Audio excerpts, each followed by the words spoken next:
Hello students. तो मैं हूं चंदन कुमार पाठक और स्वागत करता हूं आपका अपना चैनल लाइकर क्लासेस में। और आज एक नई सेशन के साथ फिर से हाजिर हूं। तो आज हम लोग चैप्टर 8 एक्सरसाइज 2.2 का पूरा सॉल्यूशंस देखने वाले हैं एनसीईआरटी का। ठीक है, एक एक क्वेश्चन हम लोग सॉल्व करेंगे।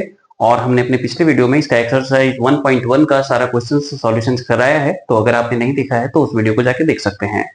तो आज हम लोग इसका एक एक क्वेश्चन पढ़ेंगे और उसको हम लोग सॉल्व करेंगे। तो पूरे वीडियो को देखिएगा, मिस बिल्कुल मत कीजिएगा, ताकि आप लोगों का एक भी क्वेश्चन मिस ना हो। तो चलिए शुरू करते हैं। तो देखिए, सबसे पहला क्वेश्चन हम लोग लेते हैं। फर्स्ट क्वेश्चन जो हम लोगों का है, फर्स्ट क्वेश्चन जो हम लोगों का है, उसमें बोला जा रहा है कि if you subtract if you subtract if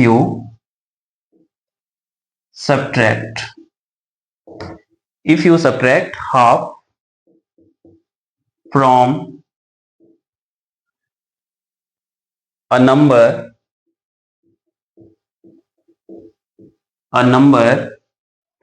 and multiply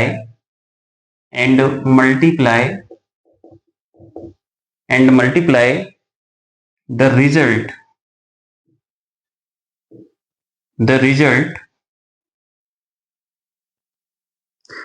result by half you get 1/8. What is a number? ये हमारा क्वेश्चन है।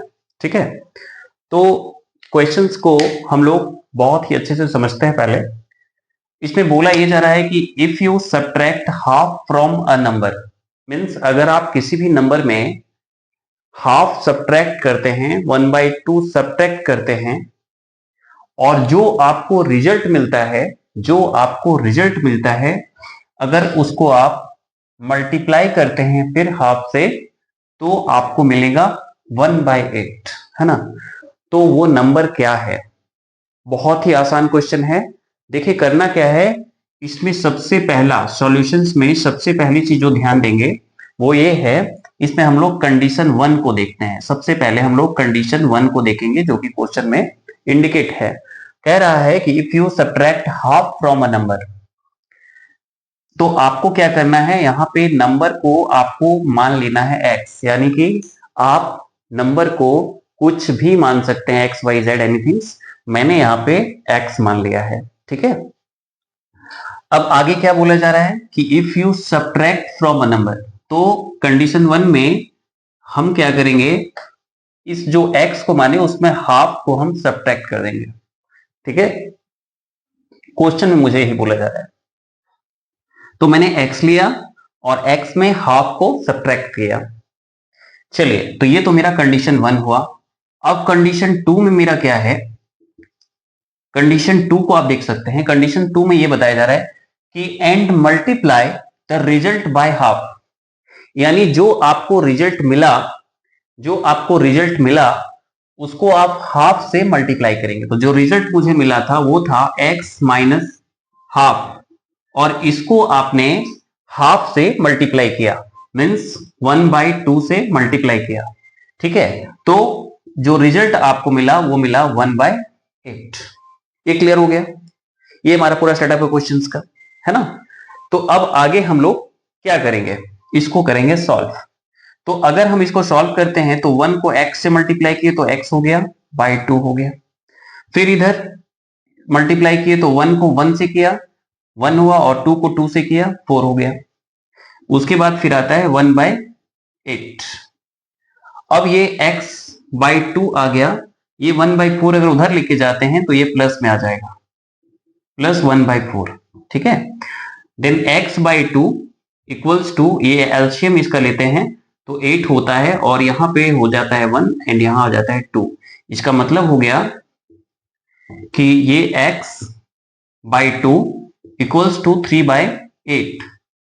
तो अब यहां पे क्रॉस मल्टीप्लाई हम कर सकते हैं, 8x equals to 6, then x is equals to 6/8। इसको आप चाहे तो कट भी कर सकते हैं। तो इस तरीके से आपने देख लिया कि ये इस तरीके से बनेगा। क्लियर है? इसको अगर आप कट कीजिएगा तो 2 3 जा 6, 2 4 जा 8, आप 3/4 इसका आंसर आ गया। तो मुझे जहां तक लगता है कि ये क्वेश्चन आप लोगों का क्लियर हो गया होगा। अगर उसके बाद भी कोई डाउट्स हो, कोई प्रॉब्लम हो, तो आप कमेंट सेक्शन में आके मुझे जरूर बताइएगा। चलिए हम लोग चलते हैं इसके नेक्स्ट क्वेश्चन में। अगला क्वेश्चन जो इसका है सेकंड नंबर का, वो देखते हैं। सेकंड नंबर का क्वेश्चन जो है वो भी बहुत ही आसान है, इसी तरीके से सॉल्व करेंगे। देखिए क्वेश्चन क्या है, क्वेश्चन है कि the perimeter of a rectangle. Second number का क्वेश्चन है the perimeter of a rectangle, the perimeter of a rectangle, rectangular swimming pool, rectangular swimming pool,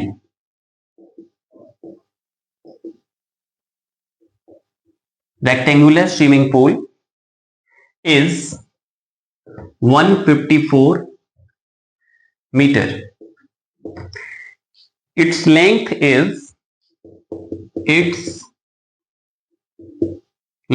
is 2 meter more, 2 meter more than twice its breadth. तो what are the length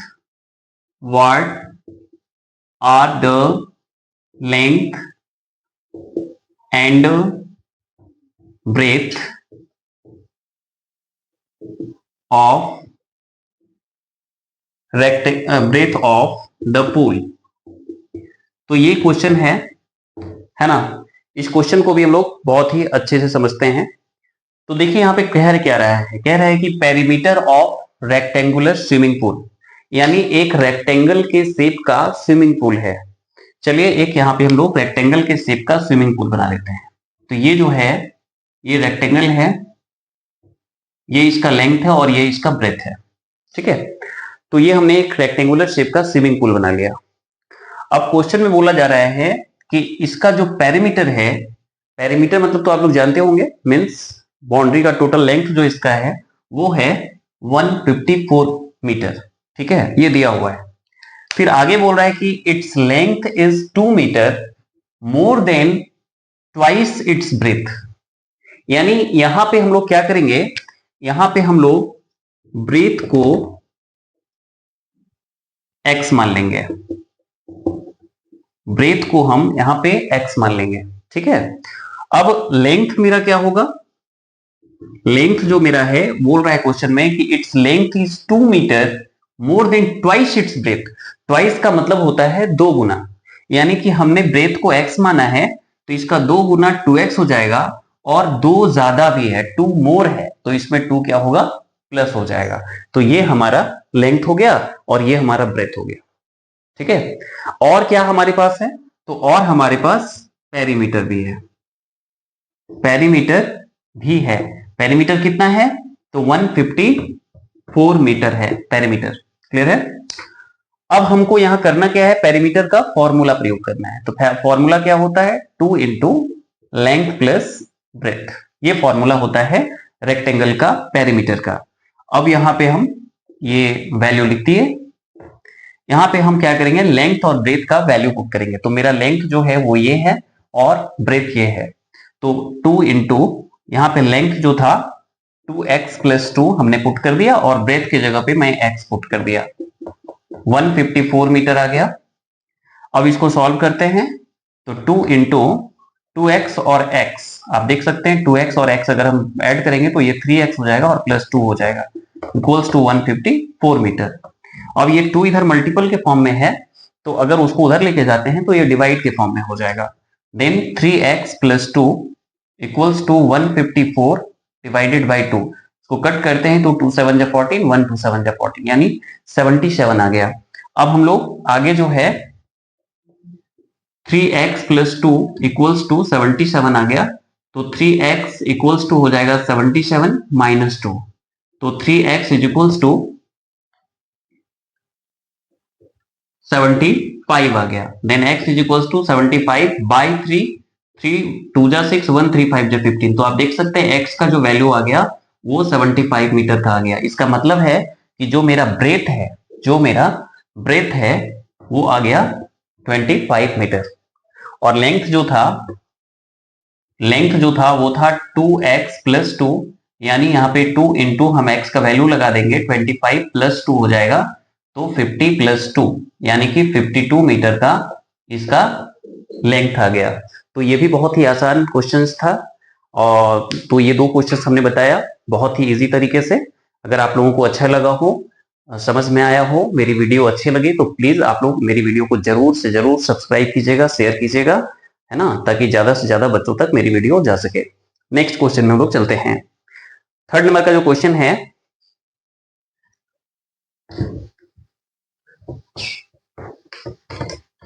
दो question हम लोगों ने कर लिया, अब हम लोग थर्ड क्वेश्चन में जाने वाले हैं। थर्ड क्वेश्चन भी बहुत ही आसान है। तीसरा क्वेश्चन जो है वो बोला जा रहा है कि the base of an isosceles, है ना। तीसरा क्वेश्चन है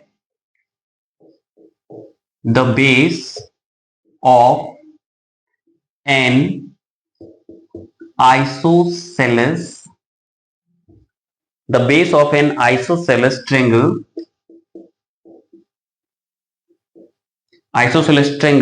is 4/3 सेंटीमीटर। ठीक है, आगे फिर है the perimeter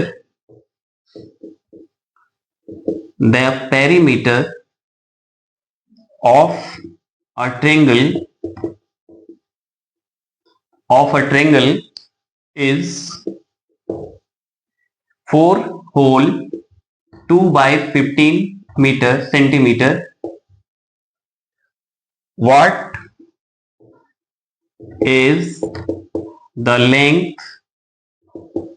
What is the length of either of remaining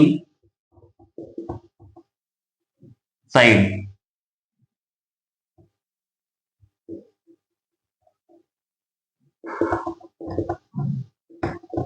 remaining side. तो ये क्वेश्चन भी हमने लिख लिया। अब इस क्वेश्चन में क्या बोला जा रहा है, तो देखिए कहा जा रहा है कि the base of an isosceles triangle. तो सबसे पहली बात है कि आइसोसेलेस ट्रायंगल को आपको समझना पड़ेगा कि आइसोसेलेस ट्रायंगल होता क्या है। तो ट्रायंगल एक्चुअली जो है हम लोग नॉर्मली 3 प्रकार का पढ़े हैं। पहला जो ट्रायंगल है वो उसको हम लोग कहते हैं इक्विलैटरल, जिसका तीनों साइड सेम होता है ना, तीनों एंगल भी सेम होता है। और दूसरा होता है आइसोसेलेस ट्रायंगल, जिसका 2 साइड सेम होता है और 2 एंगल भी सेम होता है, बेस एंगल। और तीसरा स्केलन होता है, जिसका तीनों साइड डिफरेंट होता है, तीनों एंगल भी डिफरेंट होता है। तो ये 3 प्रकार के ट्रायंगल्स होते हैं। अभी ये क्वेश्चंस में बोला जा रहा है आइसोसेलेस ट्रायंगल के बारे में। तो हम लोग एक आइसोसेलेस ट्रायंगल सबसे पहले यहाँ पे बना लेंगे। ये जो है ये आइसोसेलेस ट्रायंगल है, जिसका ये बेस एंगल कहलाता है और ये साइड इसका इक्वल होता है, 2 साइड। ठीक है, तो मैंने यहाँ पे ये बना लिया, आइसोसेलेस ट्रायंगल बना लिया। अब बोला ये जा रहा है कि जो बेस है आइसोसेलेस ट्रायंगल का वो 4/3 सेंटीमीटर का है। ये हमारा बेस है, ये हमारा बेस है, ठीक है, जो कि 4/3 सेंटीमीटर दिया हुआ है। फिर यहाँ पे है the perimeter of a triangle is, यानी इसका टोटल पेरीमीटर मतलब टोटल बाउंड्री का लेंथ दिया हुआ है 4 होल 2/15, यानी इसका जो पेरीमीटर है वो दिया हुआ है 4 होल 2/15 सेंटीमीटर। ठीक है, तो पूछा जा रहा है what is the length of either of remaining side. ठीक है, तो कहने का तात्पर्य ये है, मुझे क्या पूछा जा रहा है, ये इसका साइड क्या होगा, ये इसका दोनों साइड क्या होगा, क्योंकि ये तो ऑलरेडी बेस दिया हुआ है। तो बहुत ही सिंपल है इसको भी बनाना। अब आप जानते हैं कि पेरीमीटर का मतलब होता है कि सम ऑफ ऑल साइड्स, है ना। तो सम ऑफ ऑल साइड्स का मतलब हो गया, और दूसरी चीज है कि आप जानते हैं कि ये दोनों साइड्स भी इसका इक्वल है ना। तो इसको हम लोग x मान लेंगे। क्या करेंगे, x मान लेंगे। तो लिखेंगे let equal sides of isosceles triangle equals to x, मतलब इस दोनों को हमने x मान लिया। ठीक है, अब मुझे ये तीनों को प्लस करना है, तीनों साइड को मुझे यहाँ पे प्लस करना है, ये साइड और ये साइड। ठीक है। तो यहाँ पे हम इस तीनों को प्लस करेंगे तो हो जाएगा x प्लस 4/3 और इसका जो सम है, इसका जो पेरीमीटर दिया हुआ है वो है 2/15 सेंटीमीटर। ठीक है। अब ये x प्लस करोगे तो 2x हो जाएगा और ये 4/3 प्लस में है, इसको अगर मैं उधर लेके जाता हूं तो ये माइनस में हो जाएगा।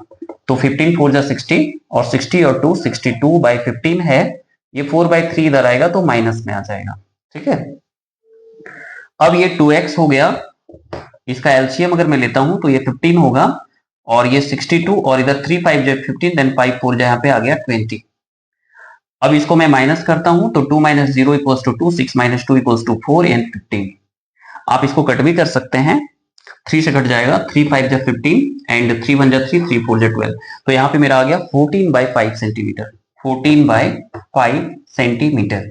यहाँ पे मुझे 2x का, भाई 2 उधर ले जाना बाकी है, तो x = मेरा हो गया 14/5 डिवाइडेड बाई 2, इधर मल्टीप्लाई में ये है, उधर जाएगा तो डिवाइड में हो जाएगा, तो बाई 1 हो गया।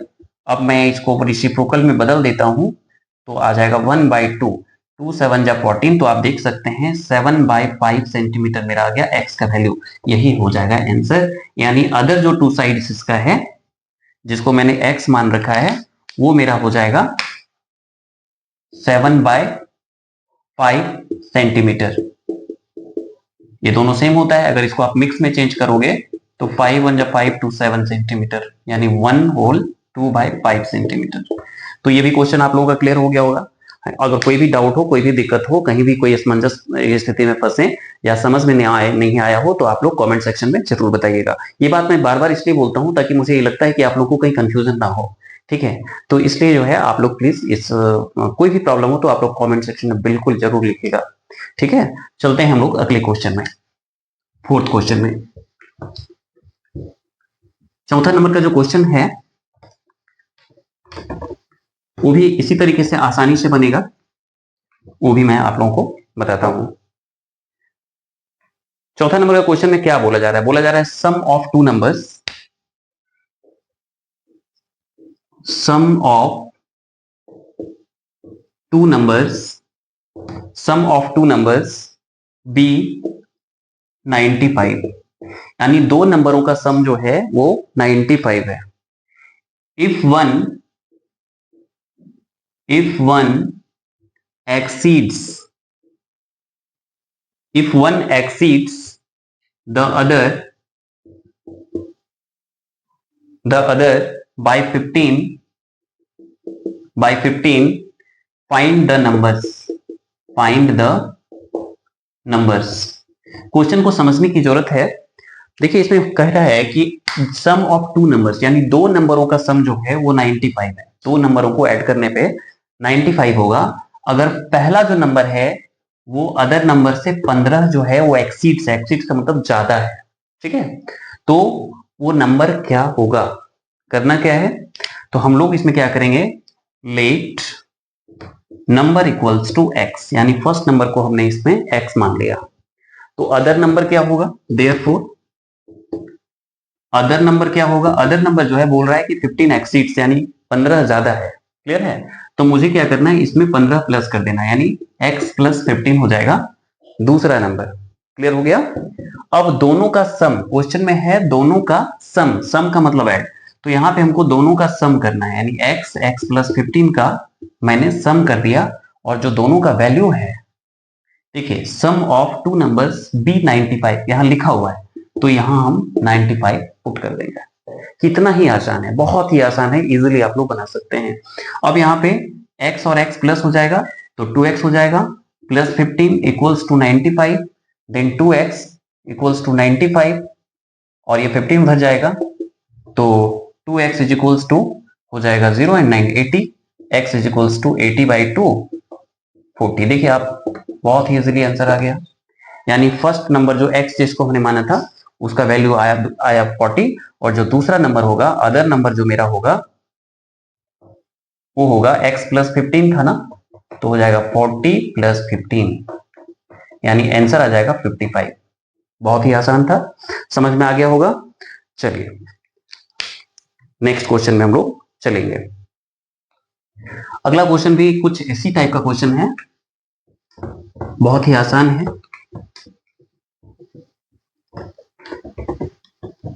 नेक्स्ट क्वेश्चन जो है उसमें बोला जा रहा है कि two numbers are in the ratio, two numbers are in the ratio, दो नंबर है जो रेशियो के फॉर्म में है।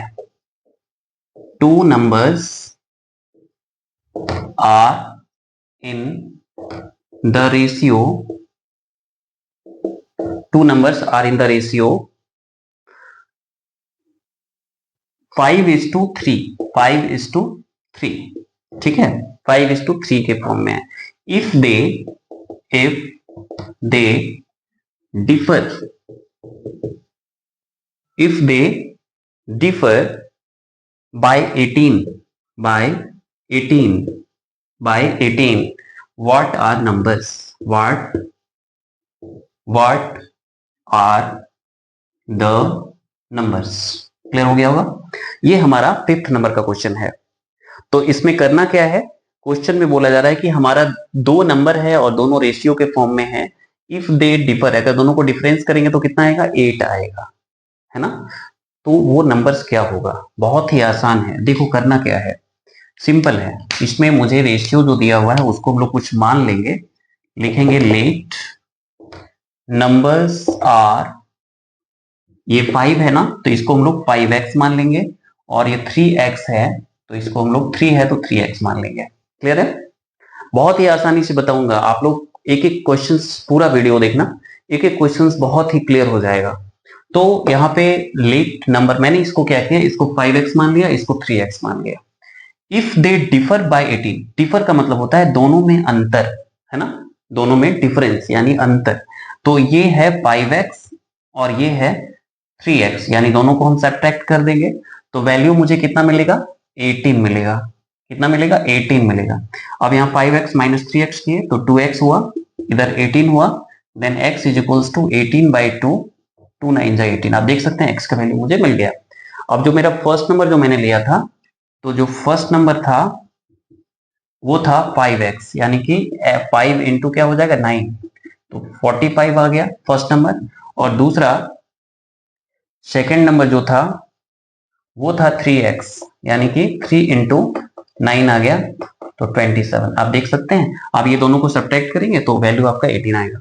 तो ये भी क्वेश्चन क्लियर हो गया होगा, है ना। तो ये हमने अभी आप लोगों को 5 क्वेश्चंस बताया। इसके बाद और भी क्वेश्चन है, तो नेक्स्ट क्वेश्चन में भी हम लोग चलते हैं।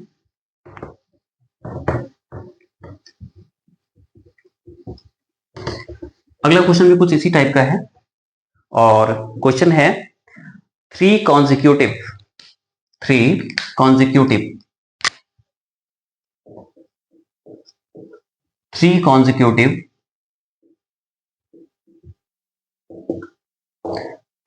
consecutive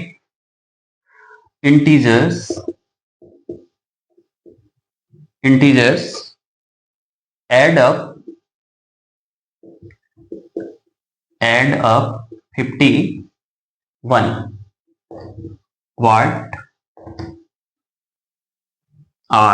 What are these integers?